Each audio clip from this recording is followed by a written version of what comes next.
Dear friends, welcome to the fourth lecture in our series, Russian Piano Masterpieces, and it's about Stravinsky.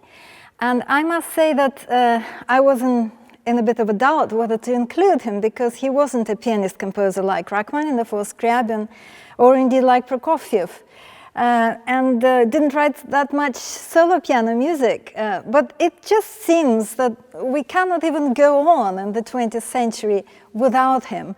He has been such a seminal influence. And starting to discuss Stravinsky as the pianist, I came across this quotation where it's as if he heard my thoughts, whether or not I am a pianist. The instrument itself is the center of my life and the fulcrum of all my musical discoveries. Each note that I write is tried on it, and every relationship of notes is taken apart and heard on it again and again. So I think that's why we're going to talk not just about his piano music, his music in general, and it's wonderful to have Peter Donahoe with me again, who hasn't just played solo piano music and recorded it, but you've played it as a duet pianist, you also played it as an orchestral pianist, you played it as an orchestral percussionist. Yes, he seems to be completely central to my yes, and you conducted it as well. Yeah, so basically in jack of all trades. He dominated my early professional life to some degree because I was essentially known for playing music from the 20th century, and of course Stravinsky was the person who oversaw the whole thing. He influenced virtually everybody, and he absorbed many influences from previously as well, which I think makes him a fantastic link from the Romantic era into the 20th century. It's interesting, Marina said about his piano playing being, or at least piano music, the instrument of the piano, being central to his compositions, because I understand that his orchestral music was plotted out on the piano in the first place. So and he was a good pianist in a sort of composery kind of way, which means he didn't do any practice, of course, basically. But he was a natural pianist for sure, and it shows to some degree in how he wrote for the piano. So indeed, you know, he had a kind of elite music education. His father was an opera singer, so he had the best teachers. One of his teachers was Leocadia Kashpirova, who was actually a composer, an important composer.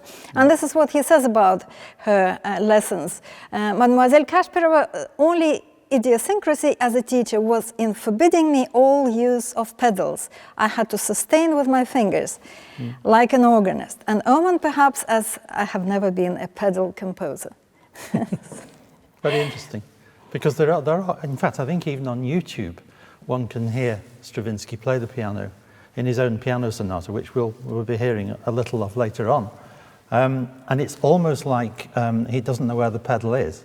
And not only that, but he plays it as if he wants to remove any kind of nuance that you associate with romantic music. It was like a kind of negative approach, sort of anti-romanticism, as opposed to it being a completely new style. It was like the opposite of what had happened before, which I think he grew out of. And of course, many other composers did the same thing. Prokofiev certainly did. And the Viennese school of Schoenberg, Berg and Webern, they were all kind of looking back and saying, we don't want to do that anymore. That's my take on it. And as they got older, they became much more accepting of the past. And so I will play Stravinsky's piano sonata in a way that Stravinsky may at the time not have approved of, but I bet he would now. Well, I wanted to mention that in the 20s, he had this suddenly an urge to become a concert pianist, who would perform his work. And I think it had to do with competition with Prokofiev, because Prokofiev started playing his own piano concertos in Paris, and he had a fantastic sensation, and he got this triple fee for it, and Stravinsky wanted to do the same. So he started practicing. You said that he didn't practice. That was the point in the 20s when he started practicing and playing, actually even took some lessons. And when Prokofiev was practicing his own piano concerto, he came into the piano shop Pleyel with his friend Poulenc. And Stravinsky was there practicing his own piano concerto with Jean Vienner. And this is the quote which I think is very funny because it tells you what Prokofiev thought of Stravinsky. "We were in time to hear only the concluding bars, which came over very well, dramatically effective, even in the technical bravura passages, where Stravinsky rose to the occasion, throwing himself with abandon into the octaves. He proudly showed us his biceps. Where can he have got those from?" He did work out, yes, even though, as you can see, he's so much slighter than Prokofiev. So Prokofiev really thought, well, I'm the real pianist, Stravinsky is not, so how can he do it? And yet he was doing it quite successfully for many years, actually. Yes, indeed. Yeah. Well, I wouldn't really know how much he practiced in any other decade, as opposed to the 20s, but it sounds to me when I hear him play that he is a composer playing his own music. Well, let's hear a little bit. Which isn't quite the same as playing someone else's music or being actually a pianist playing a composer's music. Let's hear a little bit. This is Capriccio.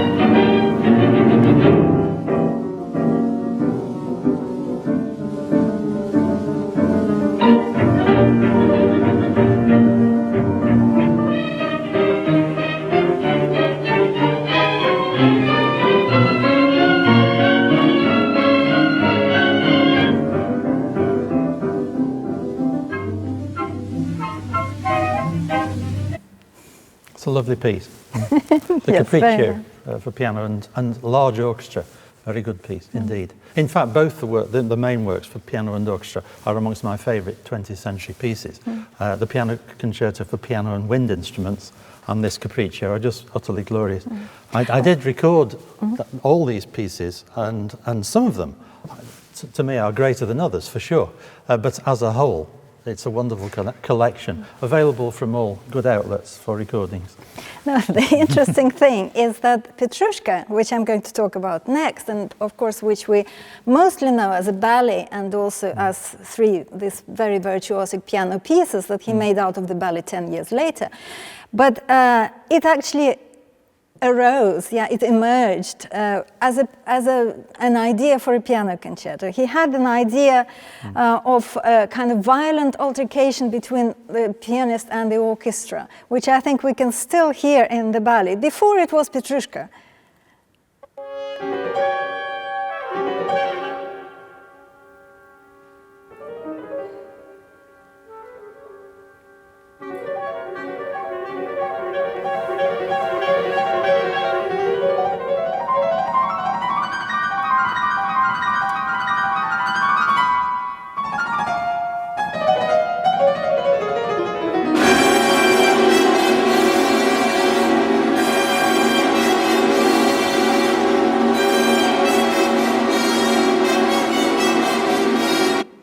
So that was the original piano concerto that he envisaged in his mind. And then he wrote these two piano pieces first, or rather sketches for piano pieces. So one was the Russian dance, Danse Russe, and the other one was based on this music, Petrushka's shrieks, or cries. And Diaghilev, when he just heard, Stravinsky was a rising star of the Diaghilev company, of course, and when he heard these pieces, he said to Benoit, Alexandre Benoit, his designer and librettist, "Yesterday I heard the music of the Russian dance and Petrushka's shrieks, which he had just composed. It's a work of such genius that one cannot contemplate anything beyond it." So Diaghilev knew immediately that this was something, and you had to make a ballet out of it. And Benoit then, out of these ideas in these piano pieces, created a ballet. This is how it started. And very interesting what he says about Petrushka's shriek. After he heard it a couple of times, I began to discern grief and rage and some sort of confession of love, together with an overarching despair and hopelessness. So basically, out of these chords, he gets out a whole character. A character of Petrushka. Is it not that it's polytonal, or bitonal rather? Just hold on a moment. Let's talk about the Russian dance, and then we'll get to that. So the Russian dance, I don't know whether, we're not going to anticipate that you're playing it, but basically it's an interesting piece because it's both very simple and very complex. It looks like there's a lot of notes there, but there are only two harmonies at the very beginning. And it reminds me very much of this piece by Tchaikovsky from a children's album, which is basically supposed to imitate a peasant playing a concertina. Yeah, and so it has only two chords. Maybe you could read that a little bit.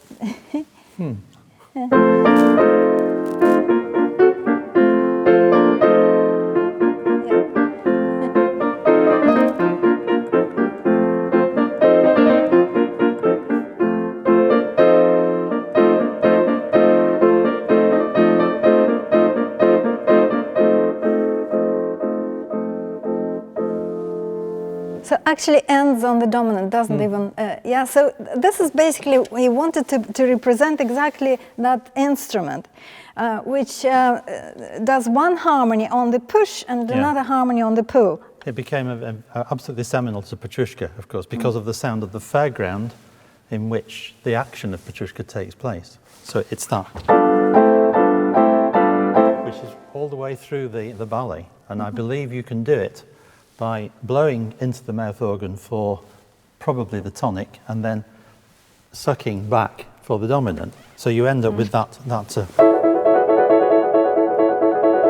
which is all the way through the piece, except where Petrushka himself appears, and then it becomes two keys, almost diametrically opposite to the joyful sound of the mouth organs. So mouth organ and the concertina, they have the same principle. I just was going to show this. So that's how it works. Well, could I just play maybe two lines of a piece by Tchaikovsky? This is a particular favourite of mine, and it appears was a great influence on Stravinsky as well.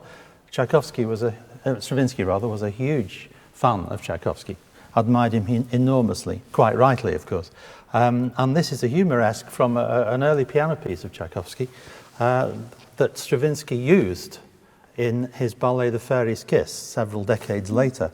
Exactly, it's like a kind of cyclic theme that comes in the ballet, and it goes like this. I'll miss the first 8 bars out because they're not relevant to it, but the main theme is this.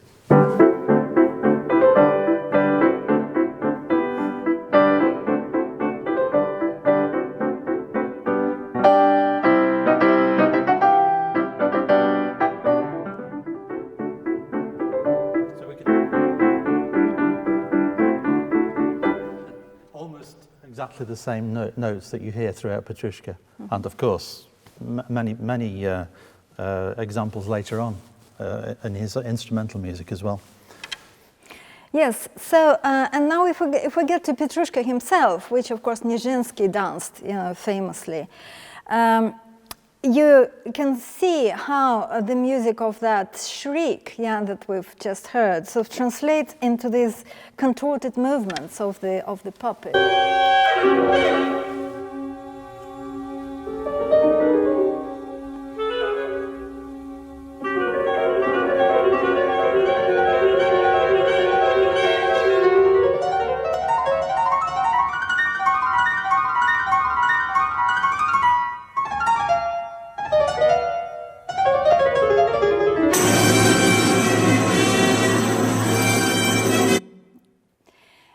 So this is what Peter was talking about, the two keys. And I think very interesting that it's actually pianistic, isn't it? It's kind of pianistic bitonality because it lies under your hands. At that point it is, yes. Yeah, yes, I know, not later.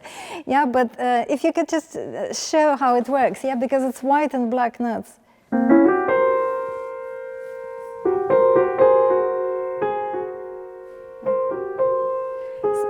So one hand on the white notes, one hand on the black notes. So again, the piano is the initial impetus for this. And I just wanted to mention why Petrushka's shriek, because, well, this is a painting about Petrushka as a character. So if you can see him, he is actually originally an unpleasant character. He's very violent. He beats people up, as you can see there. It's a punch, basically.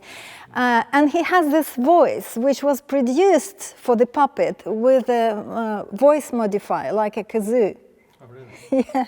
So basically, yeah, when Stravinsky uses something like a muted trumpet or this harmony, he wants to imitate that quality of it. Of course, later they made him much more three-dimensional character, yeah, and he's actually a suffering romantic artist as well. But that's the initial impulse, I think. So he is the Russian equivalent of Punch and Judy, basically, or Punch rather. Yes. And Piero also. And Piero as well, Schoenberg. at the same time, yeah. Yeah. Yeah. A very sad character, Yeah. really. So tragic. I guess you'll have to. Now, my history with this piece, I must mention it, and I'll be as brief as I can be. When I was at school, a friend of mine who played the bassoon, and I used to love his playing actually very much, and I accompanied him occasionally on the bassoon. And he told me one day, I can even visualize where we were standing, that there are these wonderful pieces. One's by Karl Orff, Carmina Burana, that has this hugely difficult and very high bassoon solo. But there is The Rite of Spring by Stravinsky, which I'd vaguely heard of. And the only reason I'd vaguely heard of it was because my grandfather, it appears, mentioned Stravinsky as a really quite an important figure in music when I was really as young as I can remember. And I'd basically ignored it. And the name just lodged in my mind, and that was it for several years. And my friend said, you really need to listen to The Rite of Spring because it's such an exciting piece. We were only like 15 or something, I suppose, something like that. And his interest was the opening bassoon solo, but he was also absolutely enthused by the incredible virtuosity required for the music later on in the piece and unbelievable excitement. And I heard it at the Harley Orchestra series in, I think, 1969 or 70, conducted by Maurice Hanford, apparently unbelievably quickly, but I didn't actually take that in at the time because it was the first time I'd heard it. And it's a concert that really started off my obsession almost with Stravinsky. I wanted to hear everything he'd written, and actually it was 1969 for sure, not 70, because the 1969 Leeds competition, piano competition, included a performance of three movements from Petrushka, which is the piano solo excerpts from the ballet, played by Boris Petrushka, who remains one of the most influential pianists in my history, really. He doesn't know it, by the way. I think I may have told him at one point, not so long ago, but he didn't really take it in because he couldn't really understand why it would be. But he had played that piece in his semi-final, and I have a recording of his performance. And it influenced me so much that it became absolutely central to everything I did during my late teenage years and right through to when I did the Tchaikovsky competition. And I played Petrushka in the semi-final of that as well. And it seems to have been associated with me for so long that it was quite difficult to get away from in the end.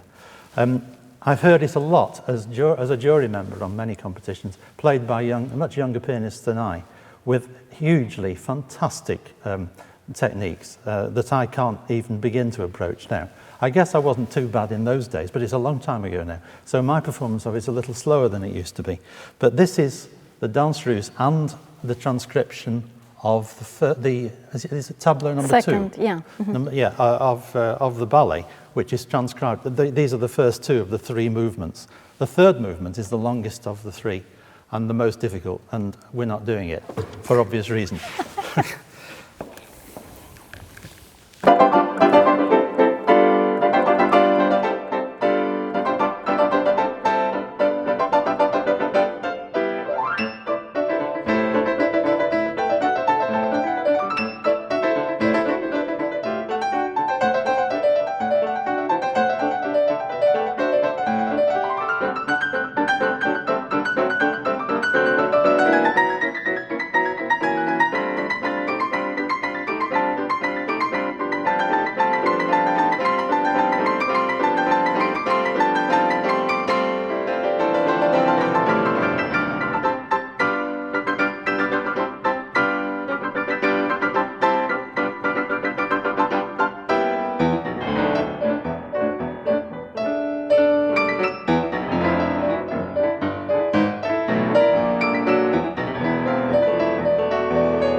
a strange ending because it immediately in the ballet goes on to tableau number 3, which he didn't transcribe for piano at all.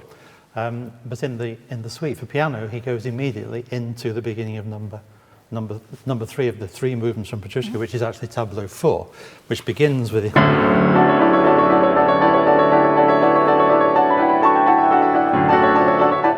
lots of mouth organs again, and it seems unbelievably joyful for a while, and then the tragedy comes back at the very end. Well, thank you. That was wonderful, and I just kept thinking, you know, this is the piano completely different from Scriabin, for example. Yeah, because absolutely. He started with Tchaikovsky and Scriabin.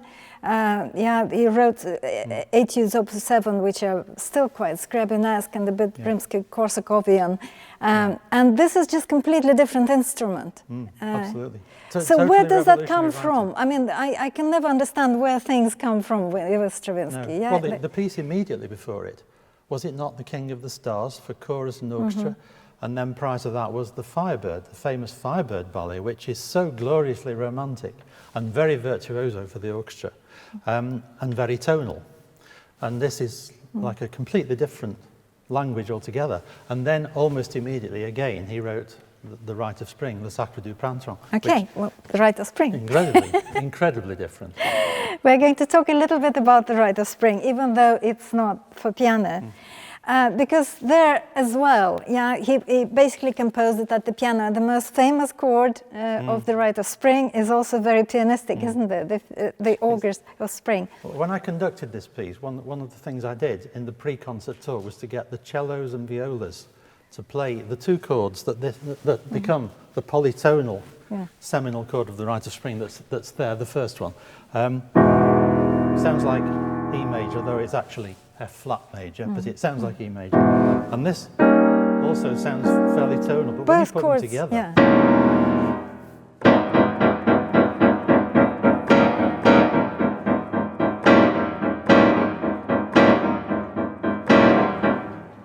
One of the most wonderful 8-bar phrases ever written. Yes. I think that's what my friend, the bassoonist, was talking about when he said, you should hear this piece. Well, you see, what amazes me is that Stravinsky, when he rehearsed this with the orchestra, he actually told the basses and the percussion, imagine that you are the left hand of the piano. I don't know what they thought of that, frankly, but but that tells you that he thought of that in very pianistic terms, such as the other example as well, this kind of umpa which is pattern. much more tonal, in fact, first. But it's still a piano kind of texture. Yeah.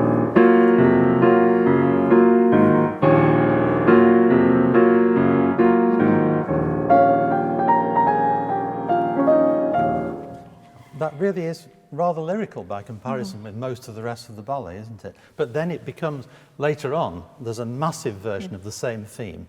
The same. I should play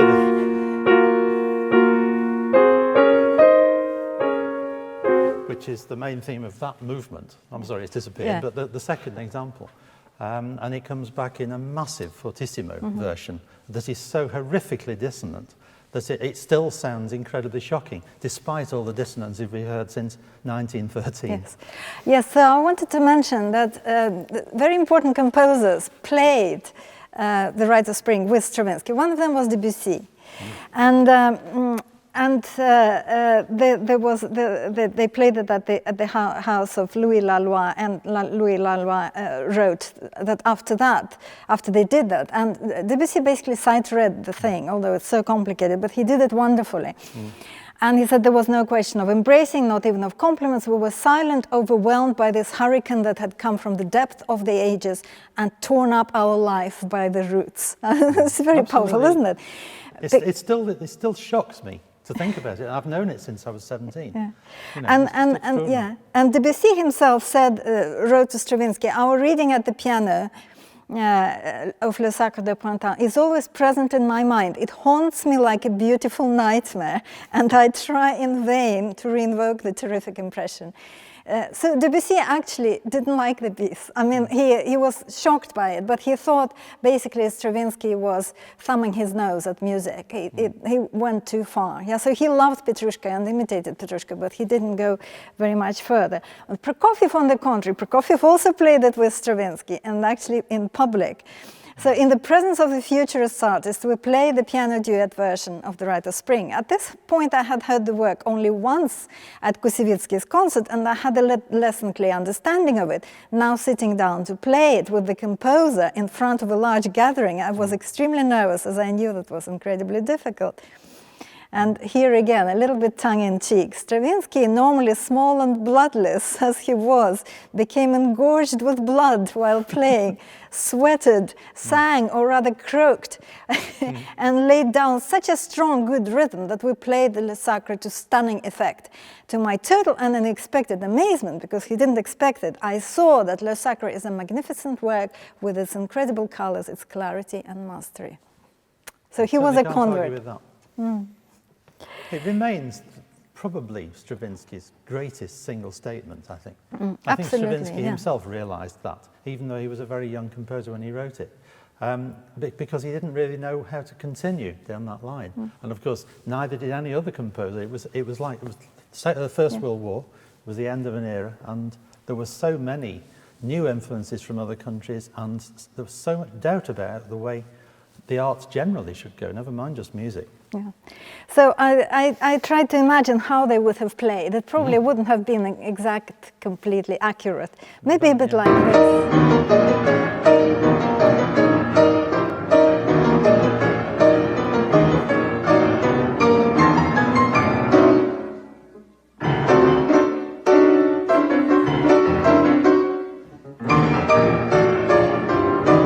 I have no idea who that is, but it sounds pretty accurate to me, I have to say, although a little bit on the fast side. Yeah. But it is it's Bernstein and Michael Tilson Thomas. Oh, really? Oh, okay. Well, that would explain it.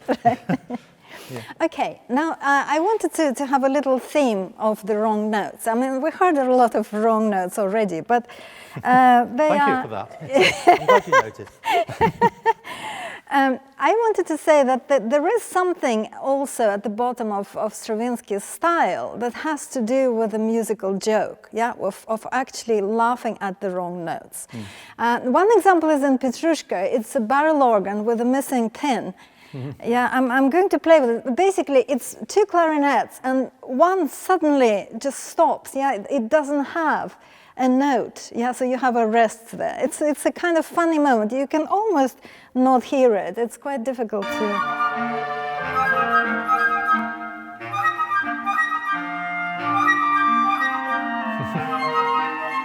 Yeah, so it's like suddenly something is broken. So he liked this kind of jokes.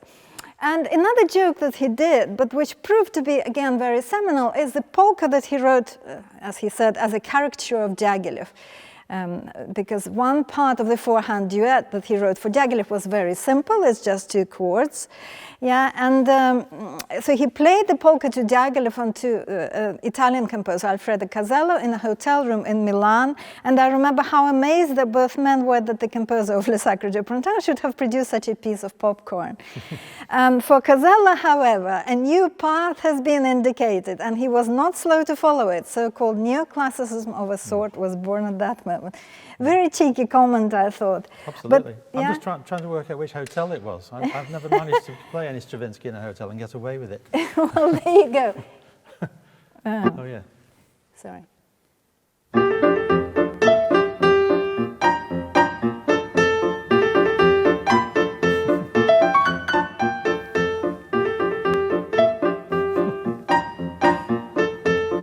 So you can hear it's as if the other pianist is completely in the wrong key. Yeah? All the notes are wrong.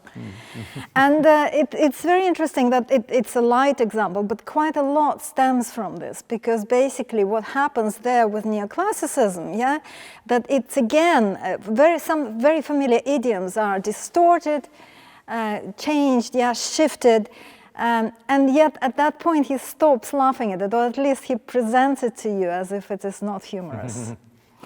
I wanted to show, this is actually, a portrait of Stravinsky, somebody did in 1914. You probably cannot guess that it is Stravinsky. But, and a couple of quotes from a review also of that year. Which compares Stravinsky's music and The Rite of Spring with Futurist paintings, where there's a displacement of things. Eyes have gone in different direction and so on. Also compares it with poetry, where the words are all mixed up at the time. And he says displacement, or in Russian it's like a shift, so shifting things. It becomes one of the most important principles of Stravinsky's music, and everything is shifted, tonalities, rhythms, intervals, octaves suddenly slipped from into sevenths and so on. And it's not always funny either. Well, it's not funny anymore. But no, but I mean, some of his music, his neoclassical music, that's serious, particularly the religious music, is so beautiful. The Symphony of Psalms, which has got one of my favourite cadences in it. I can't quite remember it, I don't think. It's something like... I think that's right, something like... It's almost jazzy, isn't it? Yes, and again, it comes from a normal cadence, which is kind of shifted. But it's shifted in a very beautiful way, rather than in a jerky way. And also Les Noces, which I have to say is probably my favourite, my personal favourite piece. Hold off about Les Noces, we'll get there in a moment. I'm leaping ahead, I'm sorry. Let's talk about it. We should rehearse this, shouldn't we? Actually, I don't know why I put Les Noces later, but there is no reason for that. But basically, I wanted to quote, we're coming to the sonata, and I want to quote it from Prokofiev. Stravinsky has delivered himself of a dreadful piano sonata, which he himself performs, not without a certain chic, and that's again a dig, but the music itself sounds like Bach with smallpox. So this is the displacement thing, that happens. And the interesting thing also, this is a sketch of the first movement of the piano sonata, and you can see that he actually puts fingerings in, which is very rare for sketches. People usually wouldn't do that. Although to me, it tells you how pianistic the design of this piece was, and also probably that he was writing it for himself and wanted to work out things sort of from the fingers into the score. He wasn't very good at straight lines, was he? I wanted to show this, for example, another example of shift, like a trill becomes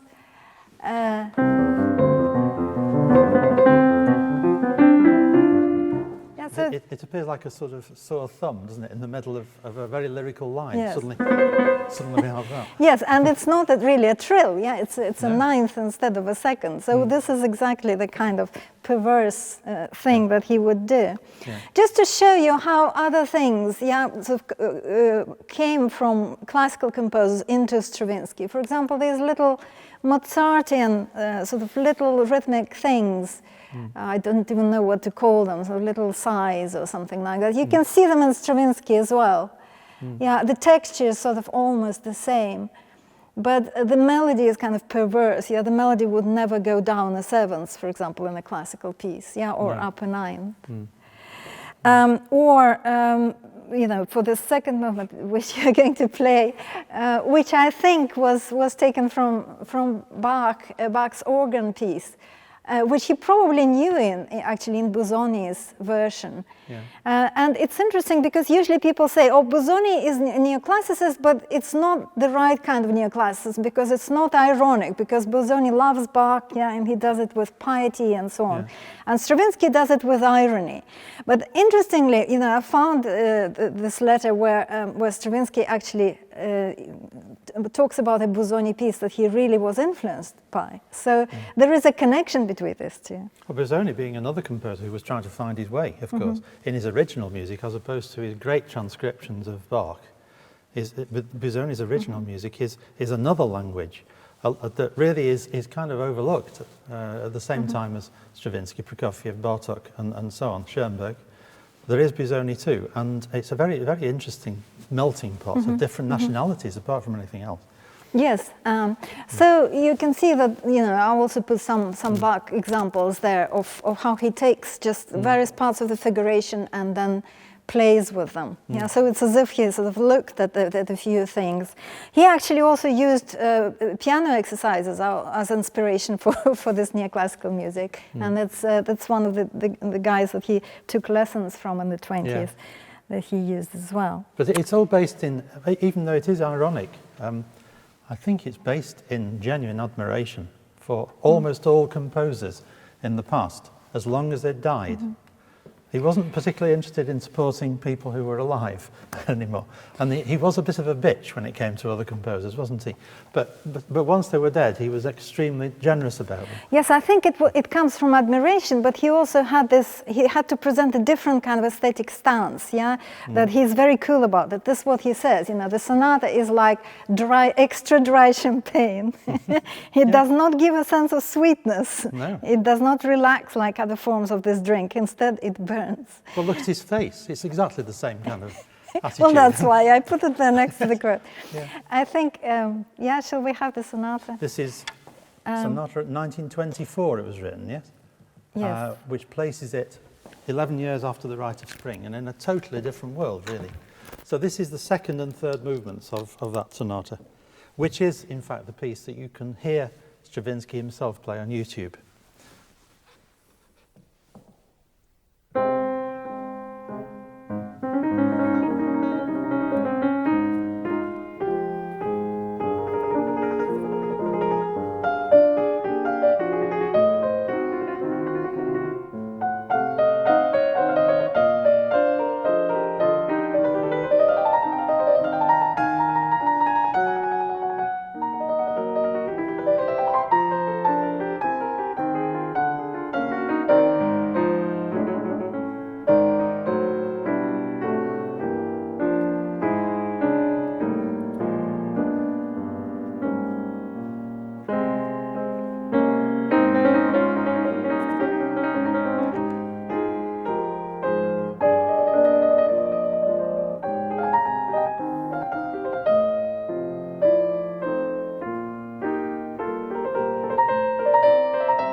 Love the last chord.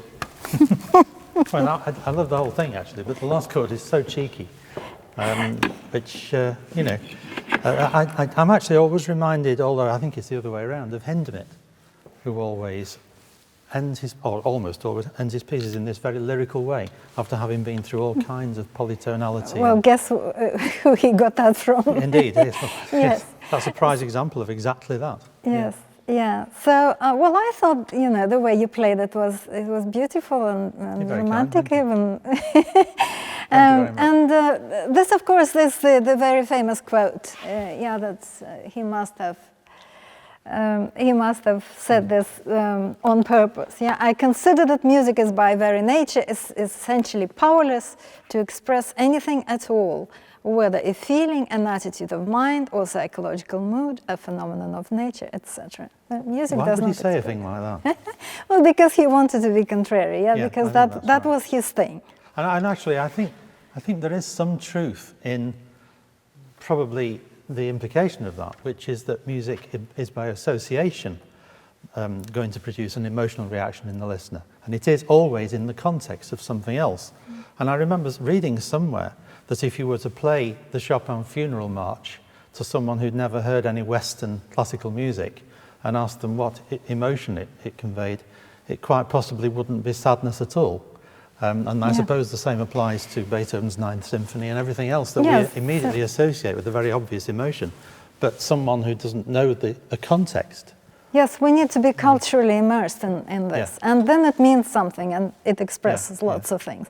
But anyway, he was fascinated with this idea of non-expression. And he didn't like pianists playing rubato or in an expressive way. So actually he wanted to use the pianola. So that was his next trick. And that piece sounds like a pianola, doesn't it? Right. It sounds like you're going there with the pedals. He even wrote an etude for pianola, which I think is such a perverse idea, yeah, to write a study for pianola. I'll just give you a little bit of taste of that.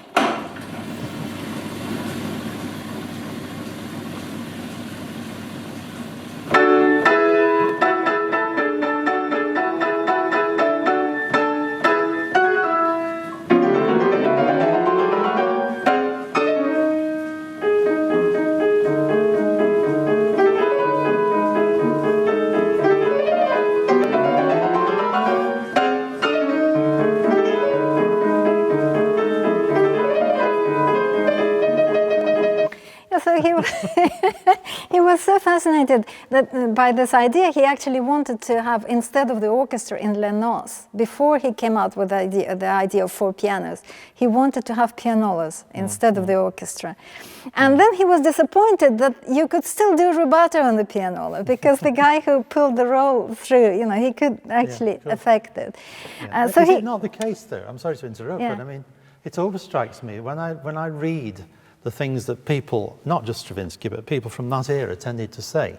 They were reacting negatively against a sort of excess that was going on at the time. Bartók certainly did, and Prokofiev very famously said things like, the time has come to do without Chopin and Mozart, and all these kind of things, which sounds like a teenager. It's the sort of thing I'd have said in 1967. And, you know, when they got older, they completely changed their minds and absolutely revealed their admiration for this. But there was definitely, around about the time that these composers were writing, there was definitely a tendency towards excess expressiveness, which was almost like quiche. Well, it was quiche in many cases, just over the top. And I can quite easily imagine in that situation wanting to say something very contrary to stop it. But if you then look back from several decades later, it's a very different matter. So eventually, so he gave up on the idea of pianolas and Les Noces, and he replaced them with 4 pianos and percussion. Thank God. And and he says that these 4 pianos created the perfectly homogeneous, perfectly impersonal, and perfectly mechanical sound. So again, he thinks of the piano as being this non-expressive percussion mechanical instrument. But if you listen to the end of Les Noces and look at how it's presented in the original ballet, you realize how beautiful it is. Yeah, and, incredibly so. Yeah, and how beautiful the harmonies are when they're actually played on the piano.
Incredible. And of course, immediately reminds me of Messiaen, who absolutely explored the resonances of bells, which is exactly what Stravinsky is doing. And he's pretending that it doesn't have any emotional impact. It's phenomenally emotional. It's very obviously redolent of a Russian ceremony. Well, it's what it is. It's a Russian ceremony, a wedding. And it is so Russian, of course. And Stravinsky perhaps didn't realize just how Russian he was. I'm not really sure, as he was an immigrant into France and then America. And well, I think he was at that point. He was writing a lot of Russian pieces precisely because he realized that he's emigrated now forever. He couldn't come back because the revolution happened while he was abroad. Yes. So, yes, just talking about that, I put here an very interesting quotation from Schoenberg, who says that the manner of performing classical music, because the manner changed at that time, this is 48, he says, of the so-called romantic type, suppressing all emotional qualities and all unnotated change of tempo and expression, derives from the style of playing primitive dance music. Well, slightly objectionable comment, but like we're not going to go into that. This style came to Europe by way of America, he blames America, where no old culture regulated presentation, but where a certain frigidity of feeling reduced all musical expression. Astonishingly enough, almost all European conductors and instrumentalists bowed to this dictate without resistance. All were suddenly afraid to be called romantic, ashamed of being called sentimental. I find that it is interesting, you know, as I say, it has very sort of xenophobic aspects to it. But nevertheless, I find it interesting that he connects it to the arrival of things like ragtime and foxtrot, which really had to be in time, absolutely had to be. You could not, because otherwise you couldn't do the syncopation. So our last segment is about the ragtime. And I just wanted to show you the original music that Stravinsky got absolutely so fascinated by that he would improvise in the style of rag for hours. And he got obsessed with it, and he wrote several pieces based on this. So this is the original, Scott Joplin, mechanically reproduced.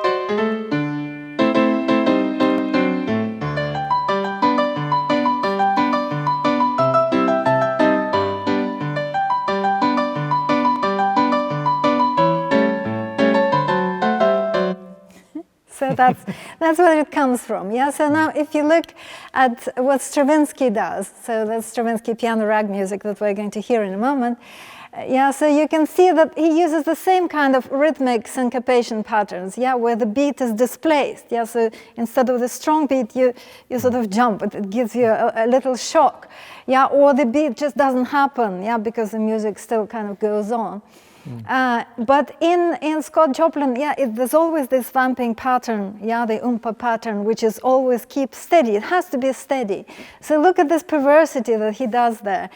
So he uses the same rhythms, but he changes the meter all the time. Yeah, he even uses that same pattern on the left hand. Yeah. But it stops making sense because he actually changes it from 2 to 3, yeah, to 4, and so on. Yeah, I'd like to ask him, in fact, why that happens sometimes, because you can't actually hear it.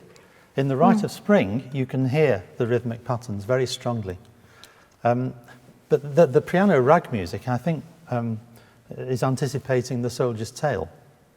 It's actually later. The Soldier's Tale was first.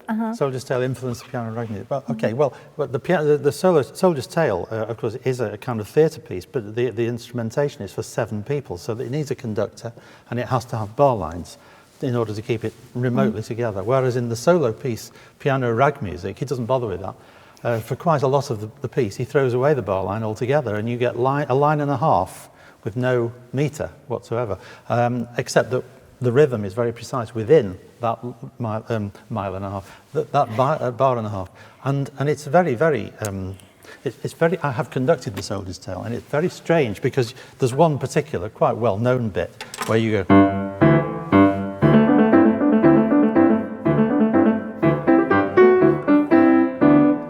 And this is a double bass that just keeps going. You're conducting like this.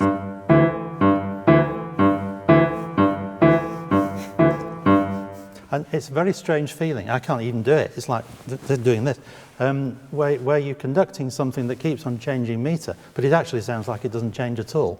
And it's a very odd thing. I want to know from him why. Well, this is why Stravinsky, when he was conducting the Rite of Spring, he rebarred it or something. He put it all in 4/4. And just Bernstein did that. Did he do that as well? Absolutely. It's interesting to know why. Or to ask, rather, why Bernstein would do that with the very piece that sounds like the rhythms that he's written down, whereas later on it really doesn't. And it's a very strange sensation, I can assure you. Because if you get it wrong, of course, the whole thing falls apart, but it doesn't sound as if it's changing.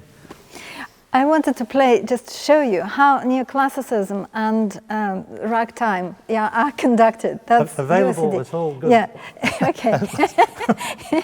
So, yes, that's you playing the concerto. So in the concerto you will hear how you start with a classical moment, and then you go into some kind of more trivial march, and then suddenly these syncopated rhythms start coming out. And this, I think, was also another defining moment for 20th century music, when people realized you could mix all of these things together. Prokofiev was quite struck. He didn't like the pockmarked Bach, but he liked the idea of mixing things. Yeah, so just a little bit of that.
Sorry, I had to cut it off.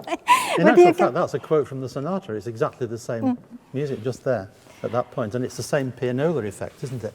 There's this kind of mechanical drive. Yeah. Another thing I wanted to mention is just that these crashing chords in the middle of piano rag music reminds me very much what he does in Dance Russe. Yeah, that kind of connects the beginning and this period. Yeah, and the Rite of Spring. Yeah. That kind of chord, yes. Yeah. It is almost jazzy, not quite. So just before we end with Peter playing piano rag music, I just wanted to show you this wonderful cartoon, a Punch cartoon from 1927. Yeah, what's the matter, dear? Is it bad news or Stravinsky?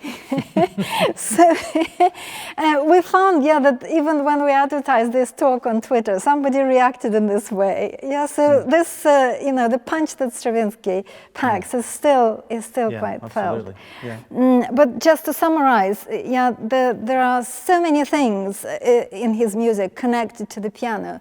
The piano is connected to all these instruments that he wants to imitate, such as, yeah, mouth organ concertina, bells, percussion, cymbalom. It's connected to all of that. And all these other things that I mentioned, yeah, chords that lie under fingers, fingerings and sketches, piano exercises as a source of material, piano sound and piano mechanism, yeah, as a sort of inspiration. Yeah. So this is just a recap slide, and then I think we can... Quite fantastic influence over every composer since, it seems to me. Even if they didn't want him to be, I think he was. So this is piano rag music, which I have to say, I don't think is his greatest work, but it's great fun, and it has the silliest ending of anything I've ever heard, and that's quite a lot of pieces.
That's the end. Thank you very much. Thank you. I'll do a bow. Yeah? Thank you.